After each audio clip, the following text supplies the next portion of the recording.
Night folds over the plateau like a heavy hide thrown across stone.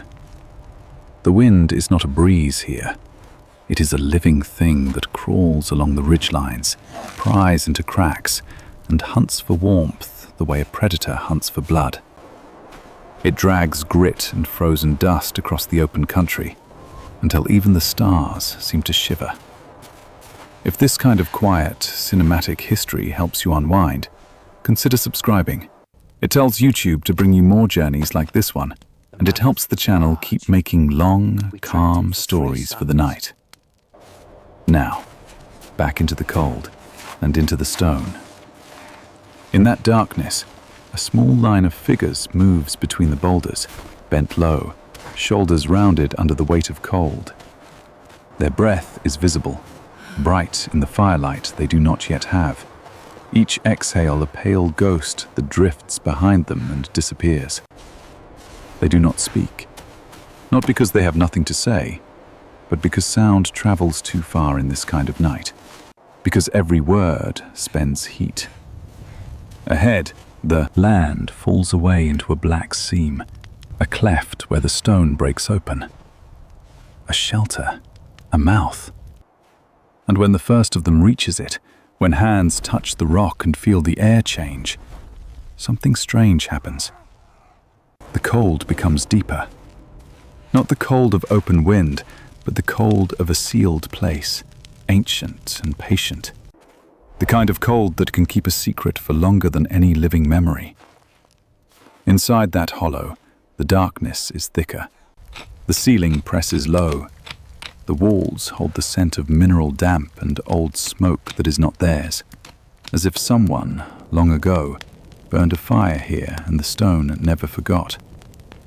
They step in one by one, and the wind outside keeps screaming, but it is muted now, like a storm heard through bone. A child reaches out and touches the wall. His fingertips come away wet. Not water, something colder. In the faint glow of a carried ember, the rock seems to shine with a dull, bluish sheen, as if the shelter has trapped the color of winter itself. The group freezes, not just from the cold, but from a feeling that rises in their chests without permission. A sense that they are standing at the edge of something older than them, something that has watched people come and go, watched fires flare and die, watched storms bury the land and uncover it again.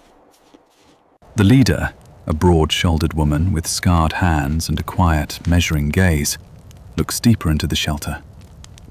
There is space here, enough for bodies to huddle, enough for a fire if the wind can be kept away, enough, maybe, to survive the worst nights that the plateau can throw at them. But there is also that blue cold, pooling in the back like water that cannot be drunk. And one question hangs in the air, sharper than the wind outside. Why does this place feel like it has been waiting? The plateau is not a forest now. The high country has been stripped bare by the long cold. Trees do not hold the sky. There is no soft canopy to break the wind, no thick undergrowth to hide in. The land is open, tough and honest. It offers nothing without taking something first. In daylight, it is a wide world of stone platforms, shallow valleys, and jagged outcrops that rise like ribs from the earth. The rock is layered and brittle in places, sculpted by time, split by frost, and scattered into towers and rounded domes. Between those bones of stone, the ground is thin. Grasses cling to it. Tough shrubs huddle low. The colors are muted, worn down by cold and dust. In the distance, smoke does not rise here, because there are few fires that can survive the wind. Water is not generous. It hides in seepage lines and in sheltered pools that freeze at night. Even the sun feels sharp, as if its light cuts more than it warms. To come here is to accept hardship. So the question becomes heavier with every step into the shelter. Why climb to a place like this when the valleys below are less brutal? The group that arrives tonight carries the answer in their bodies, in the thinness of their faces, in the careful way they protect their hands, in the way they ration movement as if every gesture costs too much.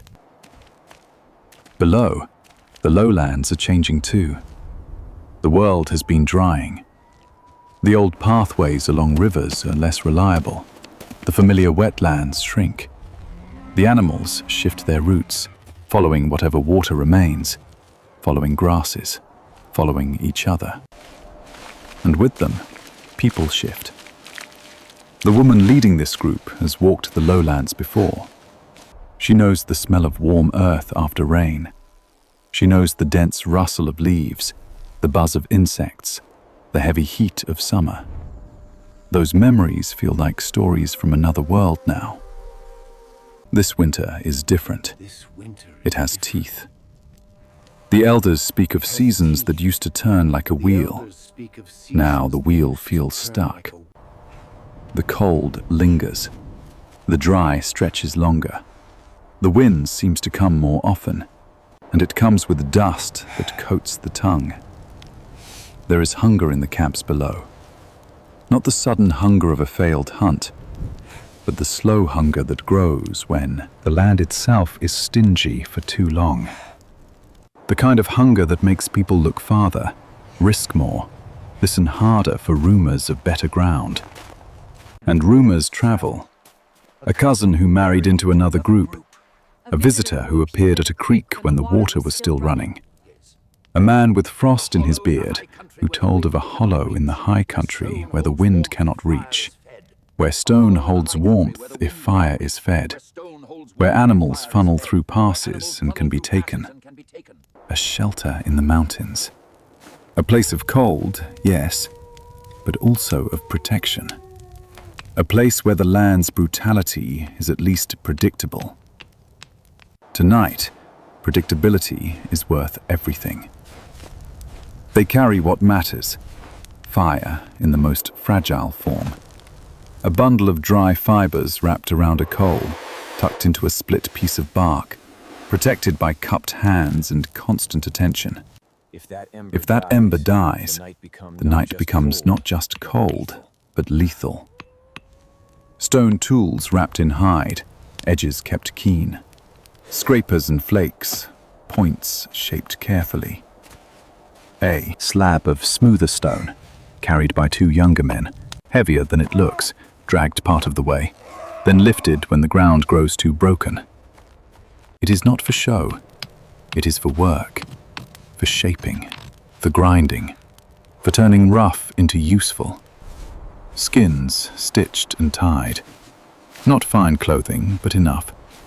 Enough to slow the wind. Enough to keep a body from bleeding heat too quickly. A few strips of dried meat. Not much. And a responsibility that rides on every shoulder. Children. Elders. The future. They are not alone on the plateau. In the days before this night, they have seen signs. A line of footprints pressed into frosty dust, half erased by wind. Droppings that show animals have passed recently. Scratches on stone, where someone sharpened something hard. A faint, dark stain on the ground. Old charcoal crumbled into earth. And once, far off near a cluster of boulders, a thin wisp of smoke, so faint it might have been imagination. Someone else, camping in a place where fire can live, somewhere beyond sight. Other people move through this cold world too. That thought can comfort and threaten at the same time, because if others have found survival here, it means survival is possible. It also means the shelter is not the only thing being hunted tonight. Inside the hollow, the group begins to work without needing to speak. They know the ritual of making safety. The entrance is half open to the wind, so they build a barrier first, a low wall of stones dragged into place. Not tall enough to block everything, but enough to force the wind to rise, to break its straight path. Skins are hung behind it, tied to protrusions in the rock, creating a second layer. Then the center of the shelter is cleared. Loose grit scraped aside. A shallow bowl dug into the earth, ringed with stones. The fire's nest. The woman kneels, unwraps the ember with reverence, and feeds it carefully. Dry fibers first, then thin twigs. She blows gently, her face close enough to feel the ember's weak heat. The coal brightens. A tiny orange eye opens in the dark. For a moment, it is still not a fire. It is only possibility. Then the fibers catch. Flame licks upward, small and trembling at first, then steadier. The light spreads across the shelter, revealing faces, the glint of stone, the sheen of moisture on rock. And it reveals the blue. At the back of the hollow, where the ceiling dips and the rock curves inward, the stone glows with a muted, icy color. It is not paint, not ochre.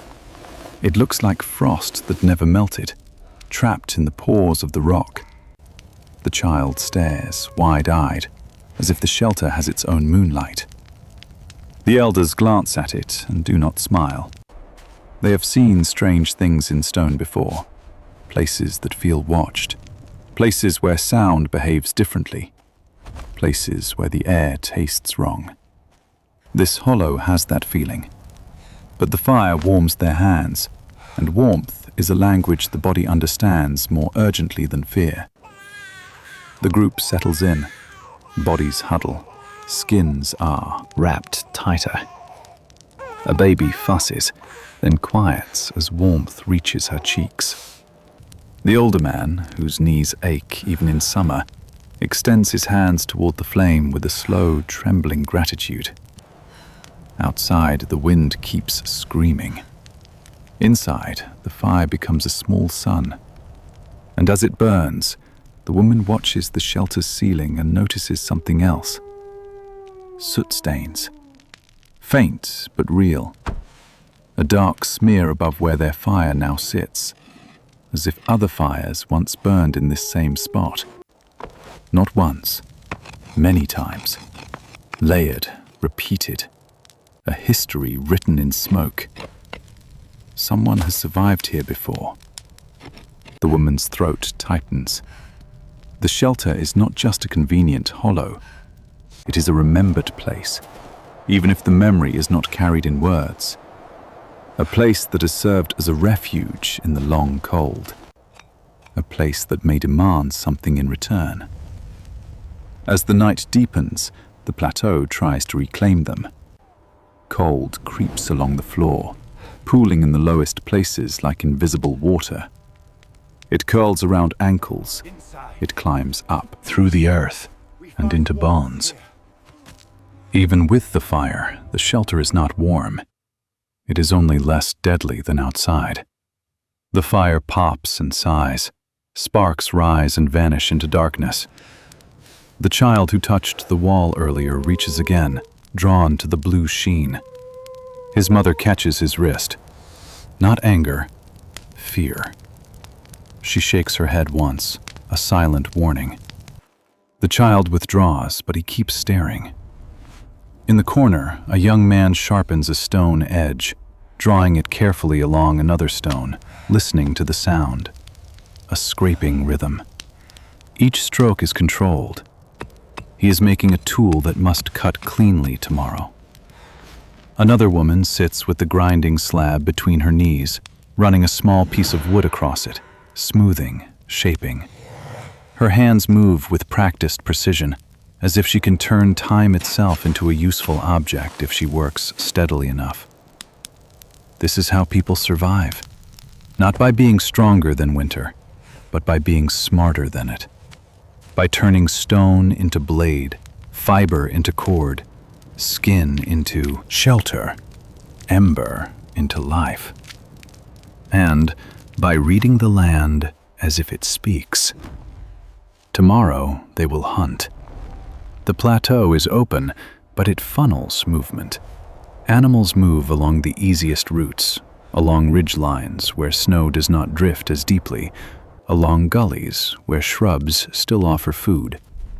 Wallabies, small kangaroos, possums hiding in rock cracks, birds that cling to the last pockets of life. The group has come here because the land below is starving. Here the animals are fewer, but their paths can be predicted. That is the bargain. But the plateau has other dangers. In the long cold, even stone becomes unstable. Frost works its way into cracks and pries them wider. Sometimes boulders shift without warning. Sometimes the ground gives way under a footstep, revealing a hollow, a sink, a hidden drop. And the wind is always there, ready to strip warmth from skin, ready to turn a mistake into a death.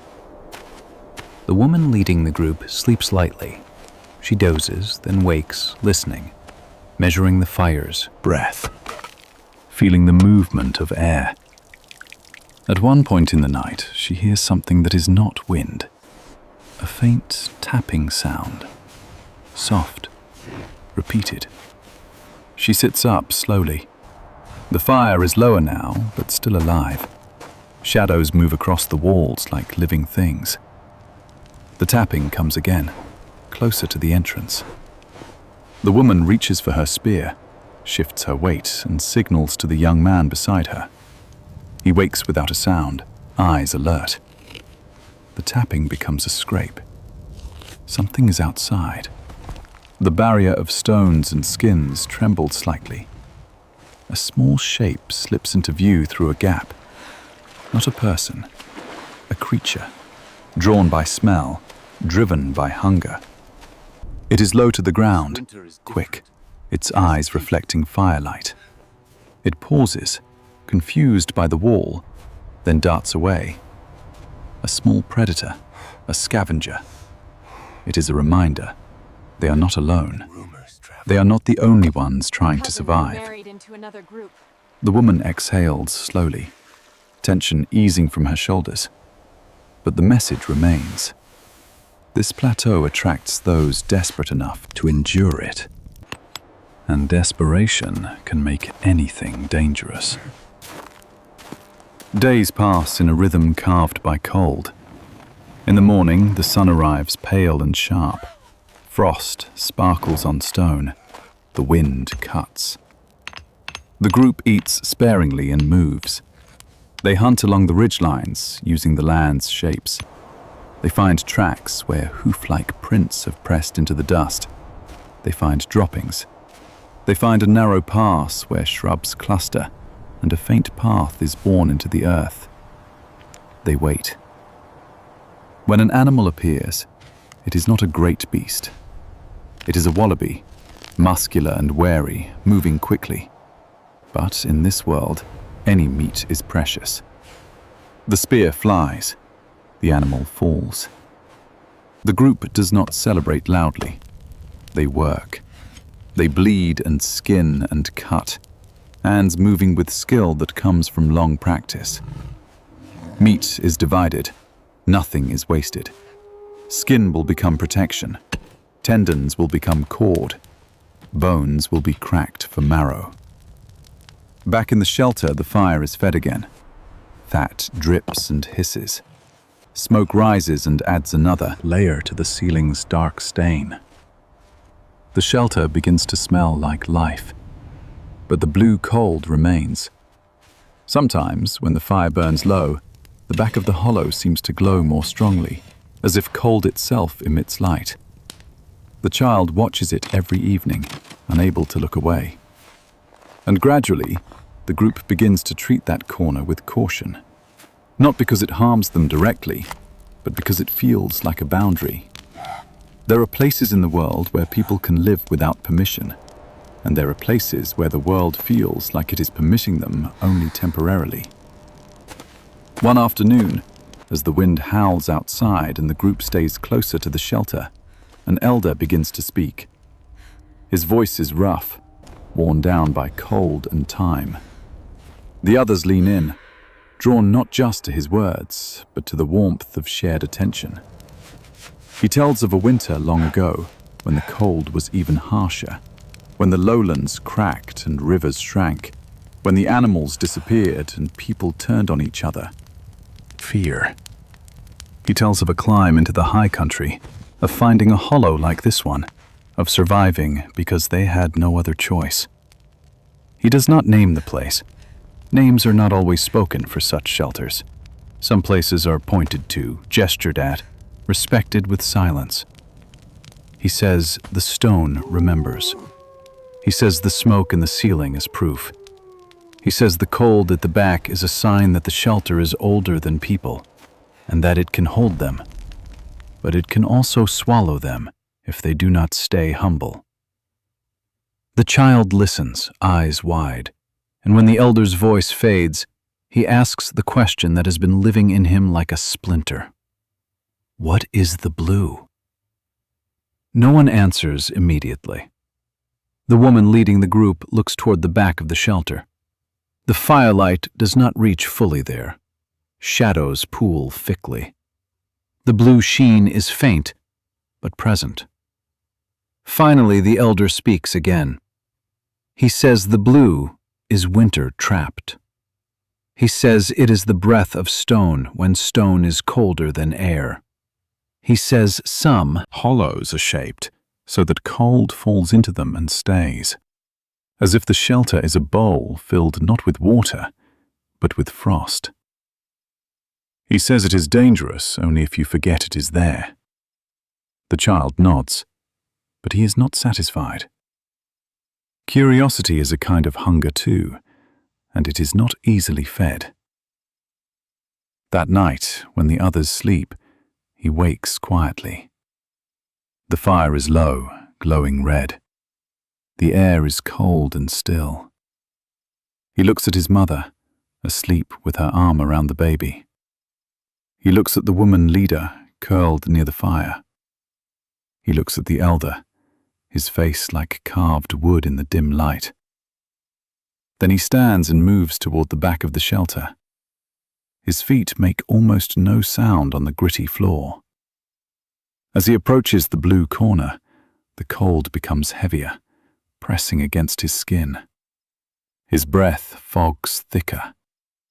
The air tastes metallic, as if the stone itself is exhaling. He reaches out. His fingers touch the wall, and this time they do not come away wet. They come away numb. A shock of cold shoots up his arm, flinches, but he does not pull back. He presses his hand again, harder, feeling the texture. The wall is slick in places, not liquid, solid. Ice. His eyes widen. In the faint glow, he sees it clearly now. A thin sheet of ice clinging to the rock, pale and blue-tinted, as if it carries the color of the night sky. The child's heart pounds. Ice here, in this hollow. While outside the sun has warmed stone enough to melt frost by midday. This is different. This is a pocket of winter that refuses to leave. He leans closer and hears something else. A faint sound, almost too soft to be real. Dripping. He turns his head, listening, and realizes the drip is coming from deeper inside, beyond the curve of the wall. There is another space, a narrow gap in the rock, half concealed by shadow and ice sheen. It is not obvious from the firelight. It is a crease, a crack, a passage. The child crouches, peering in. Cold air spills from it like breath from a sleeping animal. He should turn back. He does not. He slides his shoulder through the gap, squeezing into the narrow passage. The rock scrapes his skin. The cold bites into his lungs. The passage opens slightly, then narrows again, forcing him to wriggle. He feels panic flare, sharp and sudden, but curiosity pushes harder. Then, abruptly, he emerges into a small chamber. It is not large, only enough space for a crouching body. But it is different from the main shelter. The air here is colder still. The walls glimmer faintly. Ice lines, cracks, and ledges, catching the tiniest hint of light and turning it into a ghostly blue shimmer. The dripping is louder here. The child stares, breath held, as a droplet forms on an icicle-like ridge and falls onto stone with a soft tap. Tap, tap, tap. The chamber feels like the inside of winter's heart, and in that cold blue glow, the child sees something that makes his blood run cold for a different reason. Marks, scratches on the stone floor. Not random, patterns, lines carved deliberately as if someone has dragged a sharp point across the rock again and again. He leans closer, tracing the grooves with his eyes. He cannot read them like words, but he feels their intent. Someone has been here before. Someone small enough to fit, or someone willing to squeeze, drawn into this chamber for a reason. The child hears movement behind him, a faint sound from the passage. He freezes, throat tight. A hand grips his ankle. He yelps, but the sound is swallowed by the chamber's cold. His mother's face appears in the gap, eyes wide with fear and anger and relief all at once. She has followed his trail, woken by absence, sensed danger. She pulls him back, hard, dragging him through the passage. The rock scrapes. The child's skin burns. The cold clings to him like damp cloth. Back in the main shelter, she grips him by the shoulders and shakes him once, silent but fierce.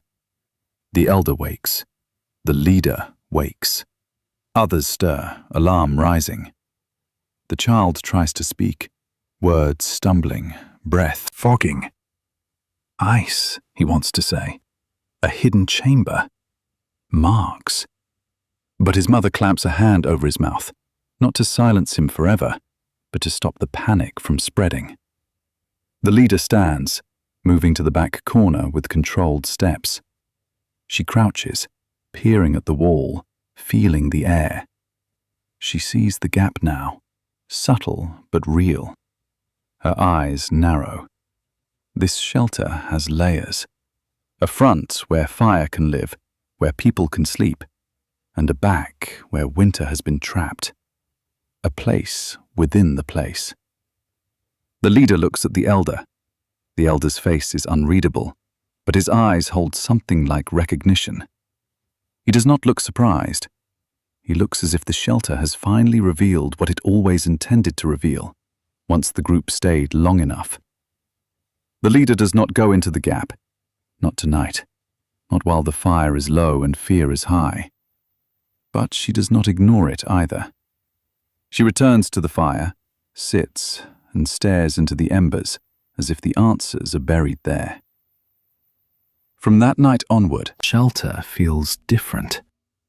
Not hostile, exactly, but awake.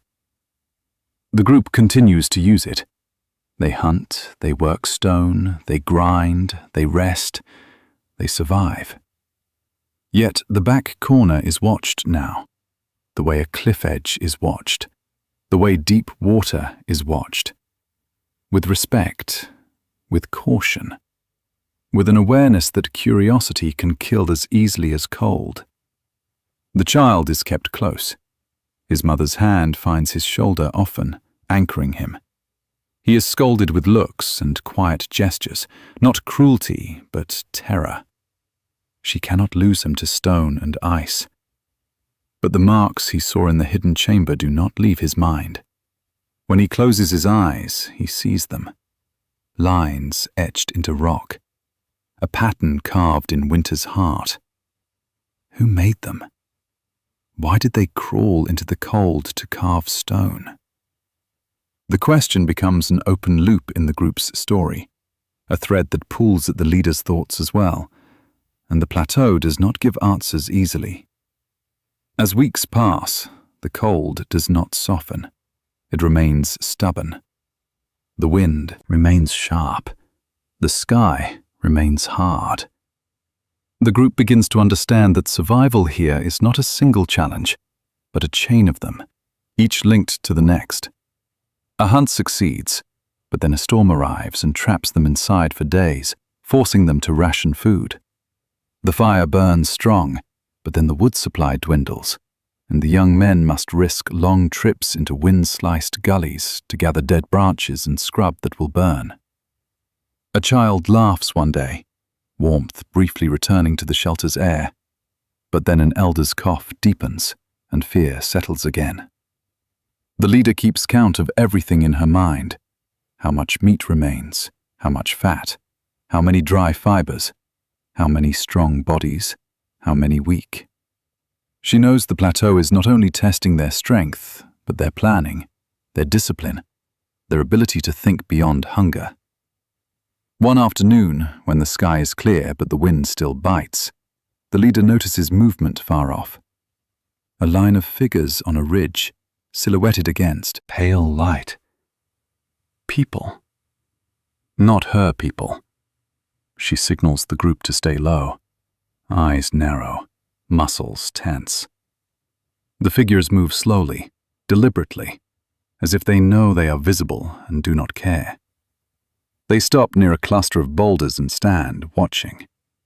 Distance makes faces indistinct, but posture speaks. The way they hold themselves, the way they do not rush forward, but do not retreat either. A meeting is forming, silent across open stone. The leader steps forward slightly, not leaving the shelter completely, but making herself visible. She stands tall, spear in hand, not raised but ready. One of the distant figures raises an arm, not in threat, a gesture, a signal that can mean many things. We see you. We want to speak. We want to know who you are. Or we want to know what you have. The wind carries nothing but dust between them. No words, no footsteps yet. For a long time, both groups hold still, measuring the other, weeding the land for advantage. Then the distant figures turn and move away along the ridge, disappearing behind stone. The encounter ends without contact, but it leaves a mark. They are not the only ones using this high country. The shelter is a prize, whether anyone admits it or not, and the plateau is too harsh to tolerate strangers easily. That night, the leader speaks quietly to the elder. The firelight flickers across their faces. The elder listens, then nods slowly. He has known this was coming. The plateau attracts those pushed by hunger, and hunger does not share well. The leader asks about the marks in the hidden chamber, though she does not name them directly. She nods toward the back corner, toward the blue cold. The elder's eyes follow. He says nothing for a long time. Then he speaks, voice low, words chosen carefully. He says some places are used not just for shelter, but for remembering. He says when winter is strong and the world feels like it is shrinking, people sometimes carve their presence into stone, so the land cannot pretend they were never there. He says children sometimes go into dangerous places because children feel the pull of mystery more strongly than fear. He says the marks might be from a child long ago, or they might be something else. A count, a warning, a map, not of land but of seasons. The leader's skin prickles. The idea of someone, long ago, crawling into ice to carve a warning into rock makes the shelter feel deeper, older, heavier. Outside, the wind continues. Inside, the fire burns lower, and the blue corner seems to glow faintly, as if listening. The next storm comes without mercy. It arrives in the late afternoon, when the sky darkens suddenly and the wind changes direction, growing louder, angrier. Dust rises in sheets. Frost rides the air. The plateau becomes a blur of motion, as if the world is being erased. The group retreats into the shelter, sealing skins tighter, stacking more stones, feeding the fire with precious fuel. But the wind finds cracks.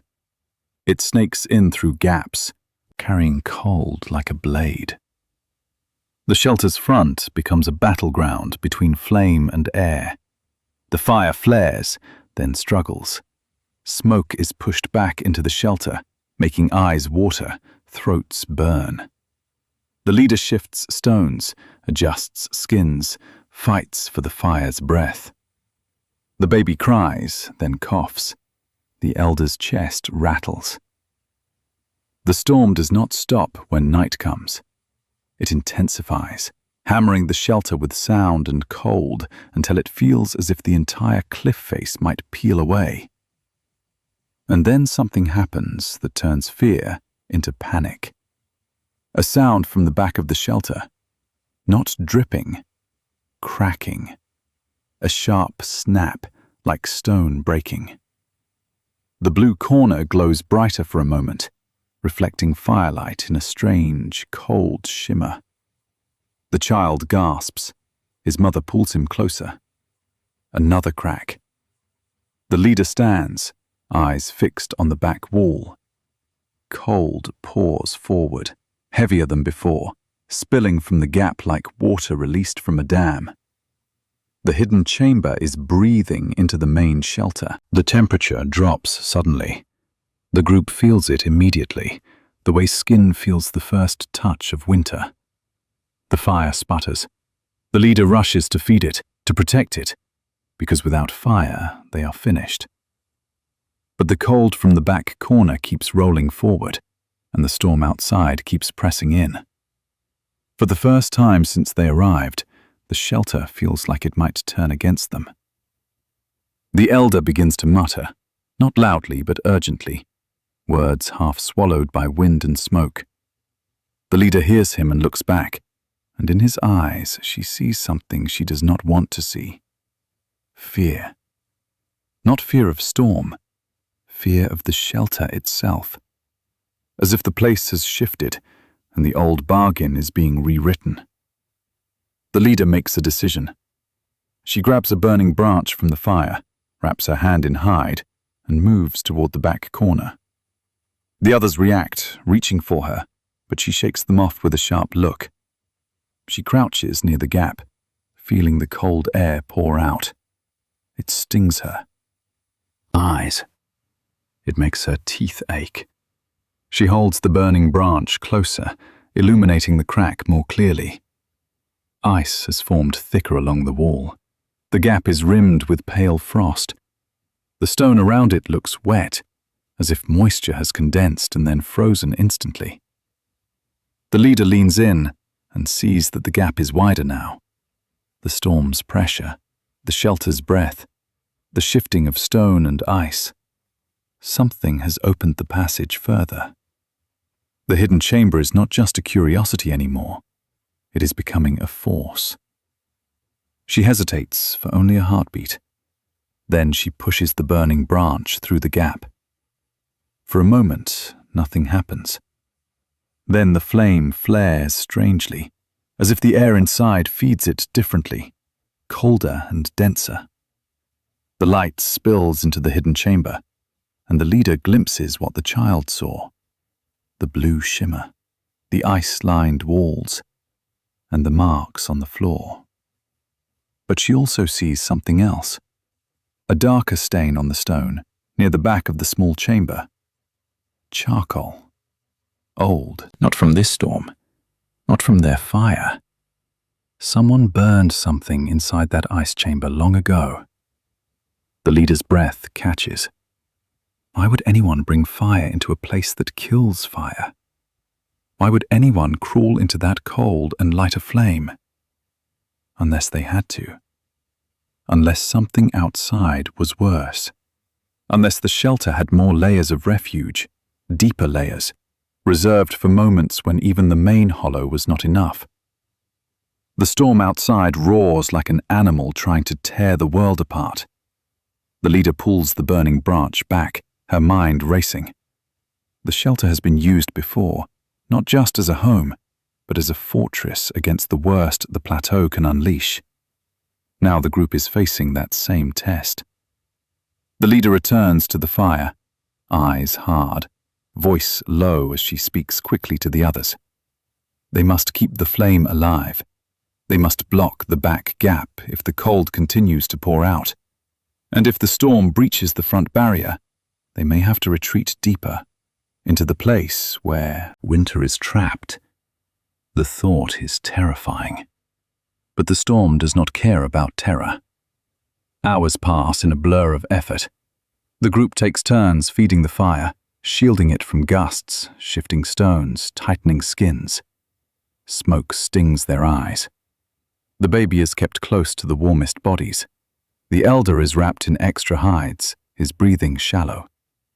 The cold from the back corner surges occasionally, then eases, as if the hidden chamber inhales and exhales with the storm's rhythm. The leader watches it, waiting, ready. At one point, a loud crack echoes from outside, stone shifting. A portion of the cliff face near the entrance groans, dust falling from above. The group flinches, eyes wide, heartbeats pounding. If the shelter collapses, there will be no refuge. The leader makes her choice. She gestures toward the back corner. They will move deeper. Not all of them, not yet, but the weakest must be protected. The mother carries the baby, tears freezing at the edges of her eyes. The elder is helped by two young men, his weight heavy, his steps slow. They approach the gap. Cold pours out, biting them. The mother's lips tremble. The elder's eyes widen, but he does not resist. The leader holds a burning brand again, lighting the passage. The group squeezes through. The hidden chamber receives them like a grave receives the living. It is colder than outside. It feels wrong. It feels like stepping into the heart of a storm. But the stone walls block the wind. The space is sealed. The noise of the storm becomes distant, muffled. The leader crouches inside, holding the brand high, and sees the charcoal stain again. The marks. The ice. She understands now. This chamber is not meant for comfort. It is meant for survival when comfort is impossible. They huddle inside, the burning brand flickering, their breath thick in the air. The baby whimpers, then quiets, pressed against warm skin. The elder closes his eyes. The mother stares at the ice walls, fear and awe tangled together. The leader watches the entrance crack, listening. Outside the chamber, in the main shelter, the others keep the fire alive. The light from the main hollow filters faintly through the passage, a distant orange pulse. The hidden chamber becomes a womb of cold, holding the most vulnerable while the others fight for the flame. Time stretches. The storm rages. And in that small blue space, the group's fear shifts into something else, a kind of reverence, because they are doing what someone did long ago. They are repeating a pattern written into stone, a survival strategy etched into the land itself. Finally, slowly, the storm begins to weaken. The wind's scream loses its edge. The dust in the air settles. The pressure against the cliff eases. The leader waits until she is certain, then moves first, crawling back through the gap into the main shelter. The fire is still alive, though low. The others are exhausted, faces streaked with soot and tears. The leader nods once. They have endured. They bring the elder and baby back into the main hollow, closer to warmth. The mother's hands shake as she holds her child to the firelight, checking skin, listening to breath. The elder opens his eyes and looks at the ceiling's soot stains, as if seeing the shelter's history more clearly now. The storm has not just tested them, it has initiated them. From that point on, the shelter is no longer just a place they found. It is a place they belong to, for as long as the plateau allows. Seasons turn, slowly, without the clean clarity of a wheel, but change comes all the same. The cold remains fierce, but there are days when the sun feels a fraction warmer, days when frost melts earlier, days when the wind carries less dust. The group stays through moons, then through another cycle, using the shelter again and again. They learn the land's subtle rhythms. They learn which gullies hold water longer, which ridgelines funnel animals, which shrubs can be burned safely for heat, which stones flake cleanly into sharp edges. The shelter becomes a hub. Others return too. The distant figures on the ridge appear again, closer this time. Not in a line, but in a cautious cluster near a stand of boulders.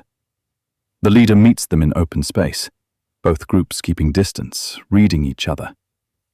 There is no immediate violence. There is tension, hunger, pride. But there is also recognition, a shared understanding that surviving the plateau requires knowledge, and knowledge can sometimes be traded without blood. They exchange small things. A piece of stone from a distant source, harder, sharper. A bundle of dried plant fibers, useful for binding. A smear of ochre, rich in color, carried carefully. No words are needed to understand the meaning. We are here. We have endured. We know this land too. The shelter's soot-stained ceiling gains new layers as more fires burn, more nights are survived. The hidden chamber remains a last refuge, used only in the worst storms, respected with caution. The marks on its floor become a story told with gestures, a warning and a memory. The child grows older. He becomes a young man with strong legs and a cautious gaze. He still remembers the blue shimmer, the ice, the feeling of stepping into winter's heart. But now, he understands what he could not understand as a child. The shelter's secret is not just ice. It is resilience. It is proof that even in the hardest cold, people find ways to live, not by conquering the world, but by listening to it, adapting, becoming part of its rhythms. The plateau does not soften quickly. It does not forgive easily. But it does, slowly, change. In later cycles, shrubs thicken in protected pockets. Small trees begin to return in sheltered valleys. The wind still bites, but it carries different scents at times, a hint of greener life. The ice in the hidden chamber becomes thinner. The blue sheen fades slightly. Dripping becomes more frequent in warmer days, water seeping and freezing less stubbornly. Winter loosens its grip, little by little. The shelter's role shifts too. It becomes less of a desperate fortress and more of a seasonal home, a meeting place, a waypoint along travel routes. Yet the memory of the worst storm remains embedded in their bodies, in their stories, in the way they glance at the back corner when the wind begins to rise. Generations pass within the shelter's shadow. Children are born near its fire. Elders die under its ceiling. Tools are shaped on stone slabs worn smoother by countless hands. Charcoal scatters into the floor, mixing with grit and dust, forming dark layers that sink deeper with time. Each fire leaves a trace. Each visit adds to the shelter's quiet archive. And always, the cave holds its secret. Not because it hides it maliciously, but because stone does not speak unless someone knows how to listen. One evening, near the end of the long cold era, a young girl sits near the fire, watching sparks rise and vanish into the ceiling's darkness. She asks her grandmother about the blue corner, because she has heard whispers, seen older people glance at it with respect. The grandmother smiles, a soft expression that holds sadness and pride together. She tells the girl that the shelter once saved them when the world was harder. She tells her about storms that could tear skin from bone, about nights when the fire was the only sun, about a hidden chamber that held them when even the main hollow was not enough. The girl listens, eyes wide, imagining ice walls and dripping cold. The grandmother says the blue has faded now, because winter is not as strong as it was. But, she says, that does not mean the shelter is less important. It means they survived long enough to see change. It means their ancestors' stubbornness paid a debt to the future. The girl looks at the fire, then toward the back corner, and feels something she cannot name yet. Gratitude. Not just for warmth, but for the chain of choices that brought her here. For the people who climbed into a brutal high country when they could have stayed below. For the ones who carried embers through wind and darkness. For the ones who learned the land's harsh language and spoke it back in stone and smoke. Outside, the plateau stretches under a sky that is still cold, still wide, still capable of cruelty. But the wind tonight is calmer. The stars look steadier. The fire burns clean. The shelter breathes quietly, holding them, not as a trap, but as a witness. In the dark floor beneath their feet, charcoal rests. Stone flakes rest. The worn surface of a grinding slab rests, smoothed by years of hands. The shelter does not know the names of those who lived here. It does not need to. It remembers them in soot and shadow. It remembers them in the faint grooves carved into ice-cold stone. It remembers them in the simple, defiant fact that a fire once burned here, again and again, while the world tried to freeze everything into silence. And when the last ember of the night settles into a glowing red, when the group finally sleeps in the hush between storms, the plateau keeps turning, seasons shifting, cold loosening its grip. The ice retreats, but the story does not. Their shadows fade with the winter, but their survival remains, sealed in stone, waiting in the quiet places where cold once glowed blue. The frozen Blue Mountains Cave, Australia's Ice Age shelter secret, takes us deep into a brutal high country winter, where a small group climbs into a treeless plateau in search of refuge and food. They find a stone hollow that holds warmth, but also holds something stranger. A pocket of winter trapped behind a hidden passage, glowing faintly blue with ice. As storms rise and hunger tightens, the shelter reveals its deeper purpose, not as comfort, but as a survival strategy etched into stone and smoke. Through firelight, tool-making, tense encounters, and the slow turning of seasons, the cave becomes a silent witness to endurance, adaptation, and the haunting truth that the land remembers every life that learns how to live within it.